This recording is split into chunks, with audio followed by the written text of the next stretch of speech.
The strength of any nation across the world is determined by its economy. Of course, when the economy is performing excellently, we say such nation is developing. And when the reverse is the case, we say such nation is grappling, to be on its feet. Now, there are many determinants to this, and Somaliland, as one of the nations across the world, also has its own economy. Now, the overview of its economy as we go into 2021 really matters, both on the micro and on the macro level. The challenges and the figures, the challenges and the prospects are one of the things that we want to look at on the program today. My name is Ajara Ahmed Tijani. Welcome on the program. This is Your View with CBAtv live from our studio in Hargeisa, the capital of Somaliland. This program is actually reaching you live, and I promise you it's going to be a participatory experience. Of course, you can be part of the program as the program progresses on our Facebook, on our YouTube, on our social media platform handles. You can drop your comments and your views or your suggestion as the case is. Who do we have on set with us today? Of course, our guest is one of a kind when we are looking at economy, in general. And he's also a grandmaster when we're talking about, politics. Who are we talking about? Dr. Mohammed Usman Goodley, a Somalilander, or should I say a Somaliland scholar specializing in economics and political science. He has PhD from the Department of Political Science and International Relations of Istanbul University. Mohammed's PhD research is all about international recognition, sovereignty, and democracy in the Horn of Africa. So there is so much to talk about if we begin to look at his resume. Of course, you can even earn a degree or master's even from his resume. I tell you, Dr. Goodley's research interests are focused on the political economy of unrecognized states, governance and democracy in the Horn of Africa. Ladies and gentlemen, receive with me in the studio Dr. Mohammed Usman Goodley. Happy to have you on set with us. Thank you very much. How are you today? Great. You're looking fresh. All right, reading through your resume, a part of what you've achieved and your PhD thesis, I saw something that actually struck, me, and I was just going to ask you. Your thesis is to build an analytical framework for understanding unrecognized states as stable and viable entities that exist side by side with their home states. What do you mean? Can you give us, a little background of these statements? Okay, my PhD thesis was about Somaliland. So if you look the literature of unrecognized states, they are called different names. For example, they're called de-joint states, unrecognized states. Some of them are called harsh names, like, for example, parallel states, terrorist states, like that. So some call them my separatists. Understanding, okay. Well, my argument was that to make the unrecognized states as a viable entities that can sometimes live side by side with their parent states, although Somaliland cannot be characterized, or Somali cannot be characterized as a parent state for Somaliland because they were already merged in 1960. So my argument actually was to come up an idea of that Somaliland or the other, for example, viable unrecognized states can live side by side with their parent states. Thank you very much. You've opened yet another conversation from there. Now, looking at the viable states, as you've suggested. Now, Somaliland being a nation state, okay, recognized or unrecognized, that's aside. We'll come back to that. Now, for every nation, any nation of the world to be on its feet, the economy of such nation has to be, booming, has to perform excellently. Now, overview or review of 2020 Somaliland economy in retrospect, there are a lot of the good sides, and of course there are other sides to it. Now, as we hop into 2021, of course, for any nation that is serious, you've got to project into the year ahead and plan, okay? And then there's always a saying, new year, new resolution. So the resolution for Somaliland state, as we hop into 2021, can you give us an overview of its economy on the micro and on the macro level? Okay, historically, let me just go back to the history first before I try to say something about Somaliland economy. Somaliland was a British protectorate, and it merged with the Somali La Italiana, or the Italian Somaliland in 1960, and then it became a form of unified Somali Republic. And almost 29 years or 30 years later, that unification actually collapsed, and the Somali central government, the Somali Republic, actually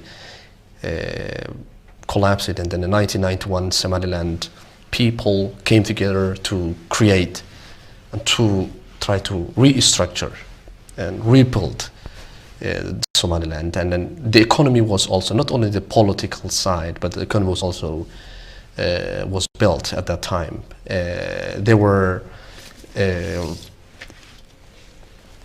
before they start to build the institutions, the government institutions, the social institutions, they started also to build to create kind of reconciliation between different clan lines in Somaliland who actually had some maybe disagreements.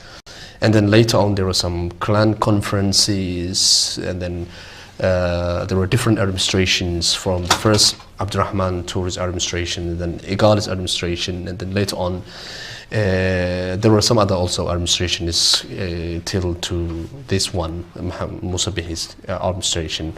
So Somaliland was actually started to build itself from scratch, and it started everything from scratch, economically, politically, and socially.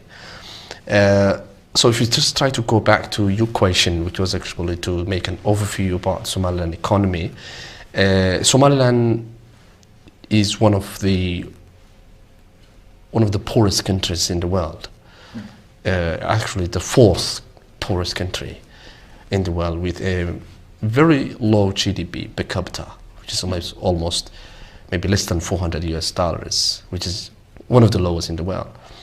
But there are also other ways that we can look at. There are so many other opportunities. Somaliland has rely on its natural resources like livestock, and also the remittances that it is receiving from the outside world. So, but there is also an interesting question that came up into my mind, which is how Somaliland, which is unrecognized, which is not getting any support from international community, no formal aid is coming in, then how does it survive for 29 plus years for its own? And then when I was doing my PhD thesis, that was also another topic I came up, and you can see in the last chapter of my PhD, which is written in Turkish language, but I have not published it yet in English. And so that itself also characterizes Somaliland as a self-relying economy. So Somaliland is relying more on its natural resources. And the good thing also is Somaliland is rely on private sector economy. If there is no private sector, Somaliland could have been maybe some other country or it goes some other way. But private sector is actually trying to create everything that Somaliland came in. The government economy is very less, but the private economy is actually huge. Okay. According to World Bank estimates, Somaliland's economy, or the GDP per capita, GDP of Somaliland is almost 1.5 or almost $2 billion. But 75% of that economy is actually in the private sector. So the public sector is when you compare to that, is almost non-existent. And Somaliland government is trying to manage with a very limited budget, or maybe less than $300. So Somaliland economy is actually an outstanding when you see an entity or that's not getting formal recognition from the outside world and then surviving for 29 years plus. That also itself is actually making the Somaliland economy is unique economy. Now, from the picture you were able to paint now, with a nation that is yet to be recognized, and yet for the past how many years now, it's been surviving on its own merit, surviving on the natural resources, and then surviving on the privatization, private sectors, springing up from.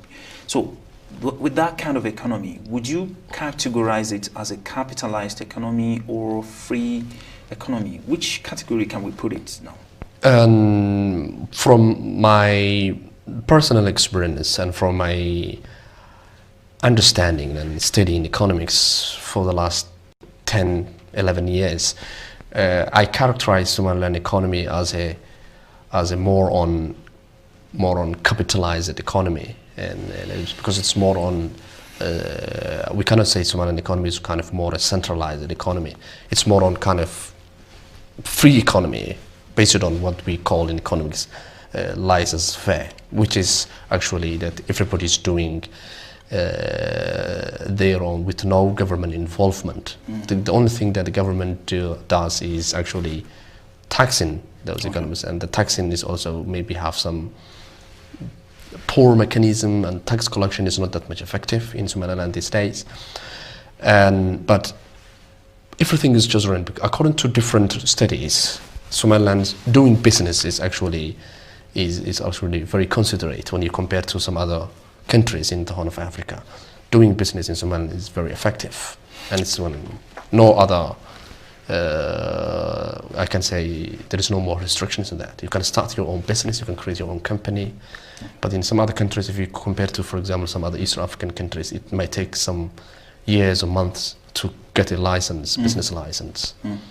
Okay, now before we begin to look at this area of taxation and of course starting your own business, it's pretty much of a subject that we cannot exhaust even in the next 1 or 2 hours. Okay, but let's just look at the remittance. Okay, from my own research, I realized that the chunk of the GDP, Somaliland GDP, per annum, remittance actually is taking a great percentage, so to say. So what is your view? What is the anatomy of this remittance? How does it work for Somaliland that is yet to be recognized?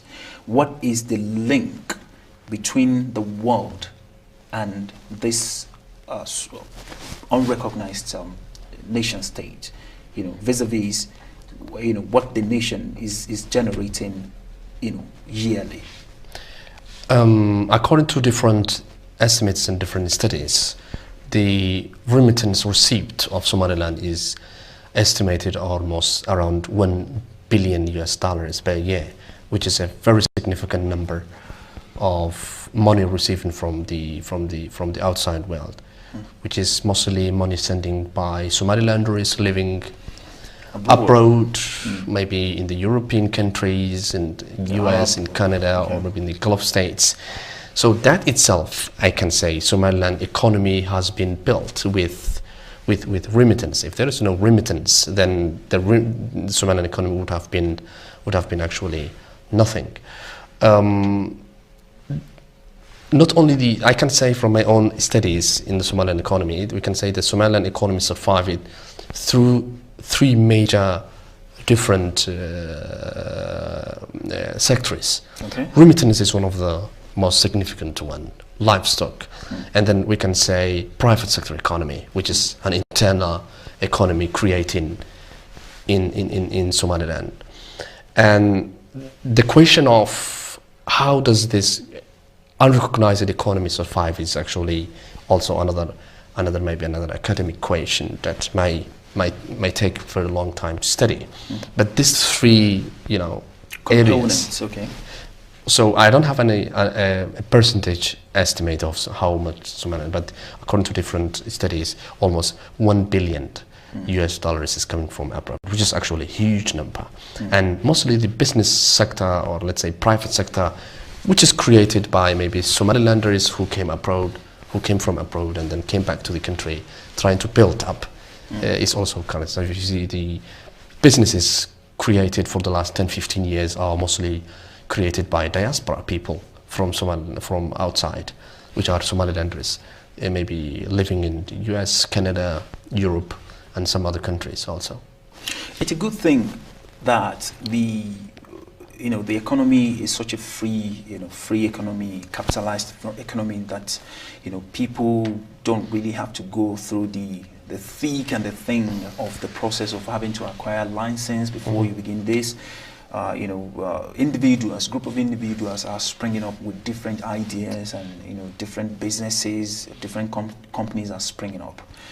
But as you and I will understand, taxation is one thing that can either improve the growth of industries and businesses in any nation, in any environment, in any society, okay? And it is also one of the bane to which most of businesses, will fold up at the end of the day.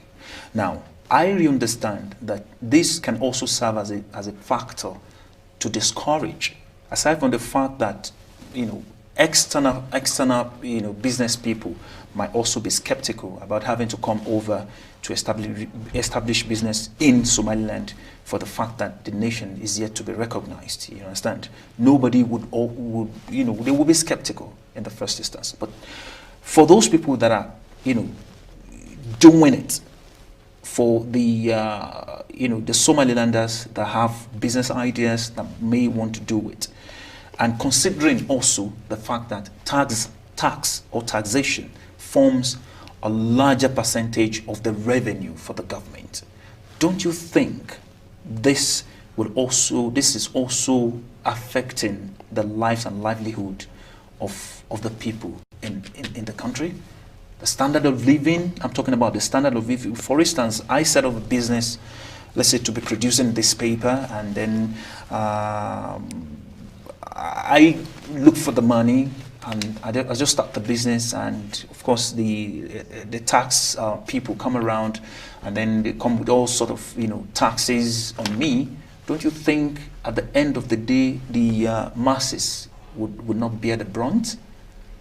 So how do you think this is affecting the economy of Somaliland, or vice versa? For example, if you see in every economy in the world, taxation is a very important part, and we can say one of the major revenues of every government is taxation. But how does taxation is affecting Somalian economy is another question. And for my own analysis, 65% of Somaliland budget is coming from Berber port.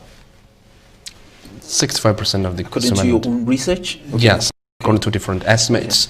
Okay.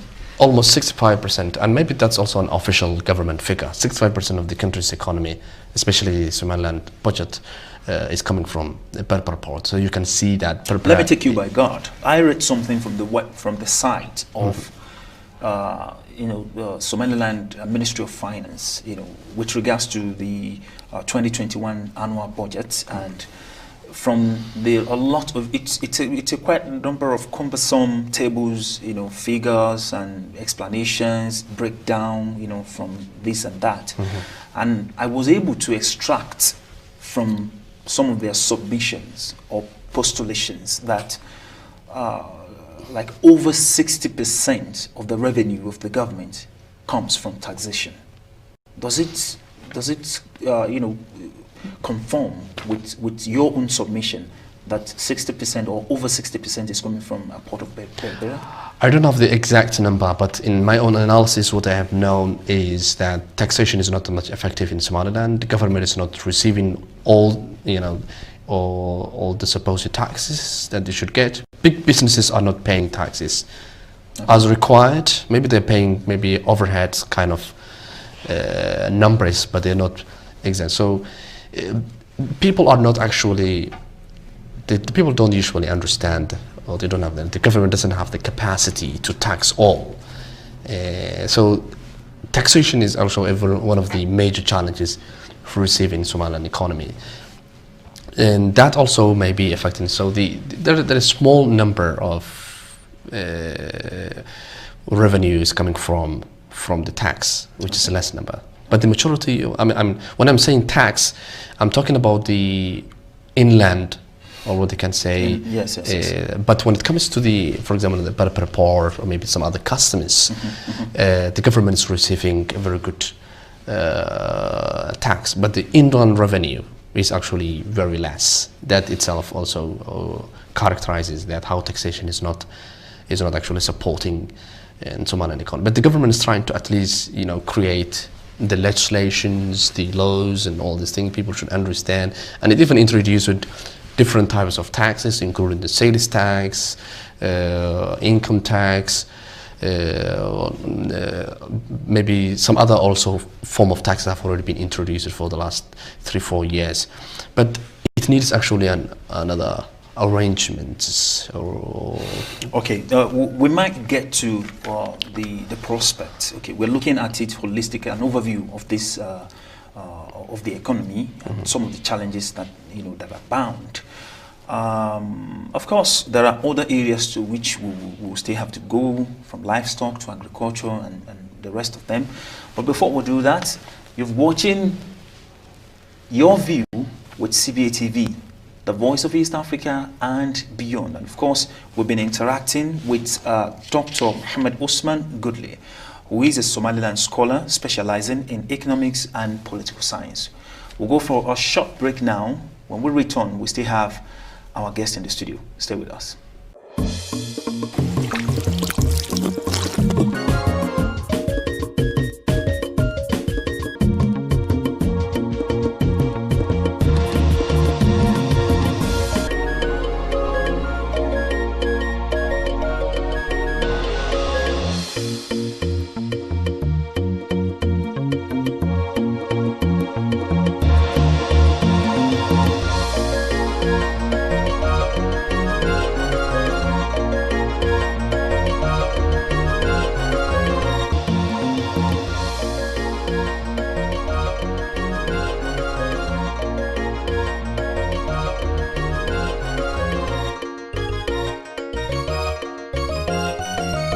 CBAtv live from the studio of here in Somaliland, the capital of here in Hargeisa, the capital of Somaliland. I beg your pardon.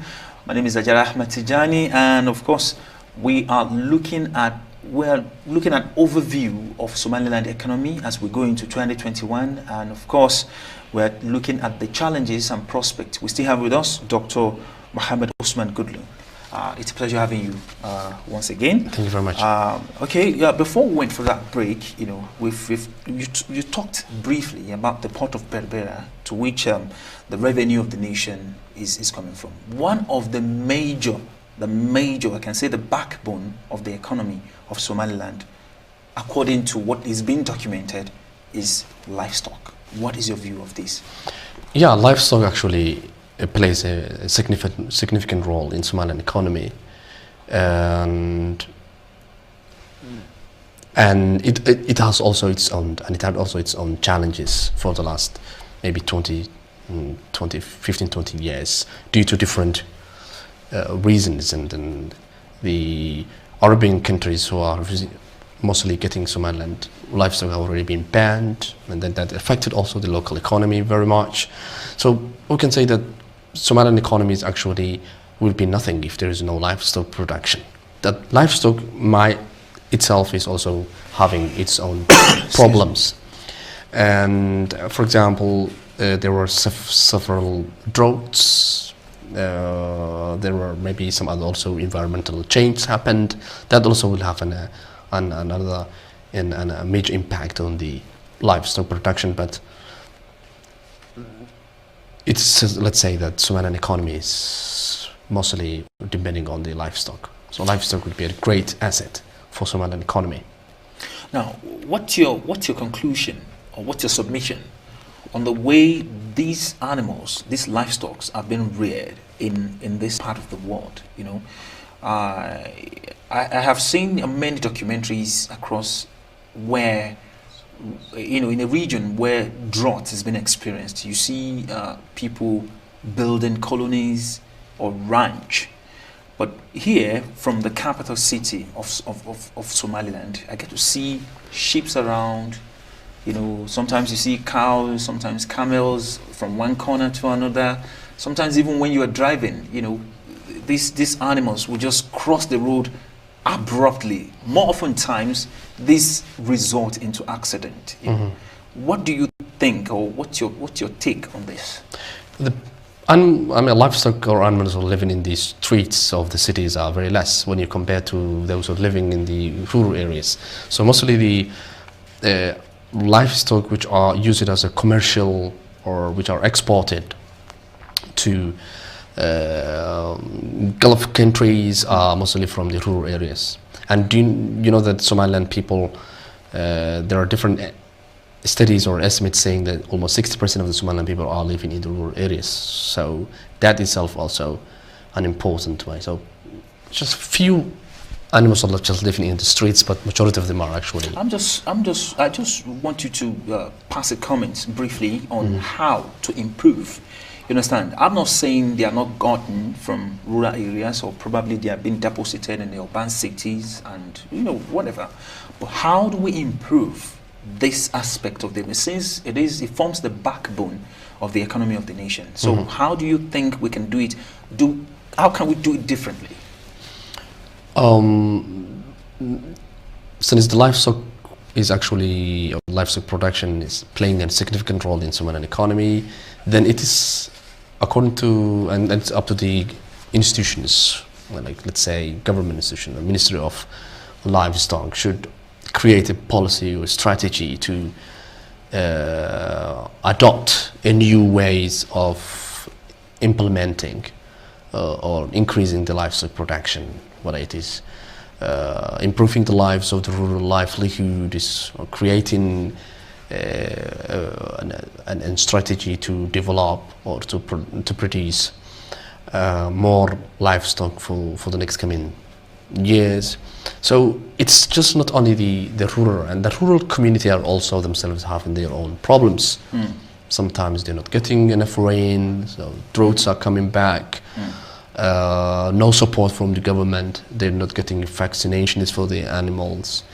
Sometimes they're not getting pesticides, and then sometimes the crops are dying. There is no pastures. And one of the other major challenges for the Somaliland livestock production is also related to that people who are rearing this kind of are mostly on a mobile situation. They're moving from one place to another. Nomads. They're looking for pasture, water. They're always on the road. They're always traveling. You know, they're always traveling or moving around. So, and then, you know, when you see in the modern world how the livestock is reared is completely different. We use kind of a traditional way of rearing animals.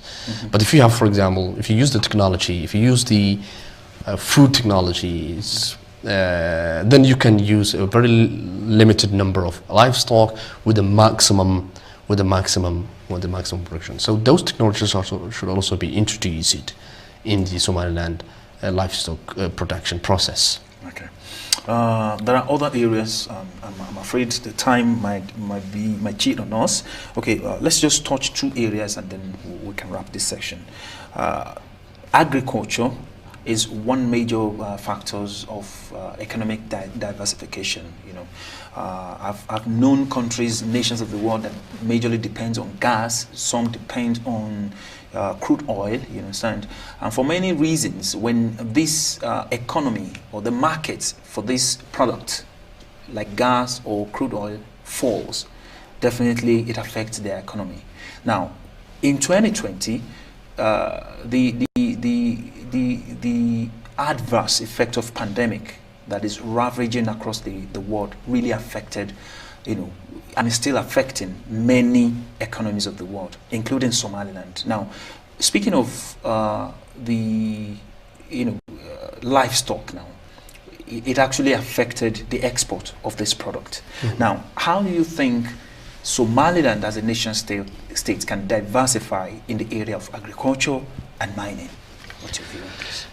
When we see the agriculture as a component of Somaliland economy, it is very less. Okay.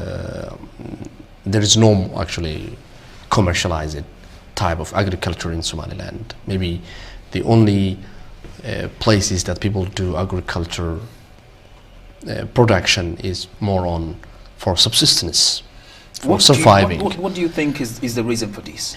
The reason is like, there are some arable areas that people can cultivate more on different products, but maybe people are not trained for, or people are not interested more on, the people are just focused more on the livestock production, rather they just leave the agricultural behind. And it needs actually another way to understand that this is actually a very major component. If we try to improve also the agriculture, that could be another fourth factor, including the others. So let's say remittance, livestock, private sector economy, and then if the agriculture came on board, that would also create the prosperity of the economy. It might create also. How do you advise governments to create to develop a policy, still channeling it towards diversification? There are a large percentage of the population of youth in the country that are still jobless. Okay, the unemployment rate is pretty much a little bit high. Understand? How would you advise government to look at this sector of the economy, especially the agriculture, to be able to engage the teeming youth, the population of the teeming youth? Actually, there might be some policies which have already been on the table. I don't know, but the government is trying to create some strategies and policies to implement on agricultural sector of Somaliland. But agriculture is not playing an important role now in the economy. That will have its own effect. If the agriculture could have been improved, that will also affect the Somaliland economy. Somaliland's economy is one of the poorest economy in the world. 1.4 billion, or let's say 1.5 billion GDP.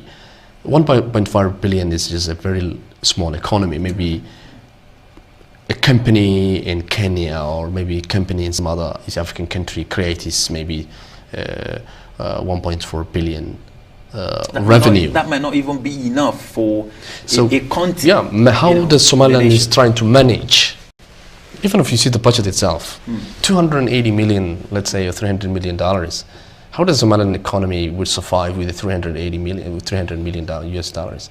How does someone manage an economy with approximately 4 million people, with a 380 million budget, which is very less? So there are a lot of things that we can improve, a lot of things that we can do for this. So a lot of job has not been done when you see especially from the society, or from the economy, from the government. So there are a lot of things to be implemented. I so believe and strongly believe that every nation of the world, any landmass that you find yourself, there are abundant deposited of mineral resources. What's your view of this aspect of the economy in Somaliland? Has it been judiciously minerals exploited? When you see the minerals, I believe that there are a lot of abundant natural resource, especially a lot of unique mineral in Somaliland, but that's not been, it still has not been tapped into.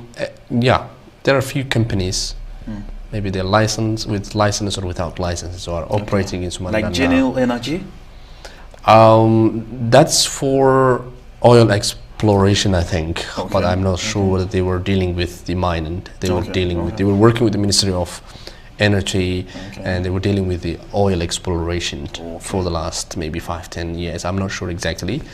But when it comes to mining, there are few companies, with some of them have licenses, are trying to export, but it's not that much effective now.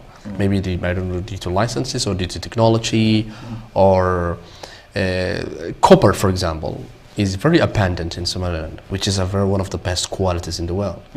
If you see some western regions in Somaliland, or maybe some eastern regions, copper or mercury, or sometimes you might find gold. There are gold in mining areas in Sanag region.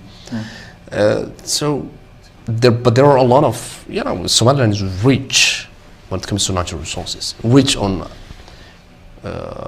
even the reservoirs of water is also extremely rich. But who is going to produce all those things? How the Somaliland community will? The whole world knows that Somaliland is in a rich area, rich in terms of natural resources. Even when you see the sun energy light, you can see that Somaliland has an abundant natural resources. It's not just only mining, but there's livestock, clean water. 12 months of the year you will see sun, which is also a very important part of the economy. Okay, thank you so very much for lending your voice on the subject matter. I just want you to, briefly, say something about tourism. I think it's one of the, little components that form that, work together to form the economy of the nation. Yeah. Can you say about tourism? Yeah, there are so many places that in Somalia which is good for tourism, but tourism has also been infested, I can say, in Somaliland economy. Yeah. All right. Thank you so very much. That has been the voice of Dr. Muhammad Osman Goodley, a soft speaker, but with huge points on each of the points or questions raised, and he's been doing justice to the subject matter, which is overview of Somaliland's economy as we go into 2021, challenges and prospects. Thank you so much. We must really appreciate you. Some of the gray areas which you touched, and then some of the recommendations and suggestions, that you came up with. We really appreciate that. Some of the time, I'm sure for the want of time now, we do not have that luxury of time to begin to explore other areas. But I'm sure when we call on you, all the time, maybe on another topic different from this one, you will oblige us. Yeah. Thank you very so much. All right, viewer, in the last how many minutes now, we've been interacting with our guest in the studio, and I'm sure you've been following, and most of the comments that you dropped will do justice to that. This is where we draw the content on today's episode of the program Your View with CBAtv, the voice of East Africa and beyond. Next time we'll come your way, please do join us. Bye for now. My name is Ajara Ahmed Tijani.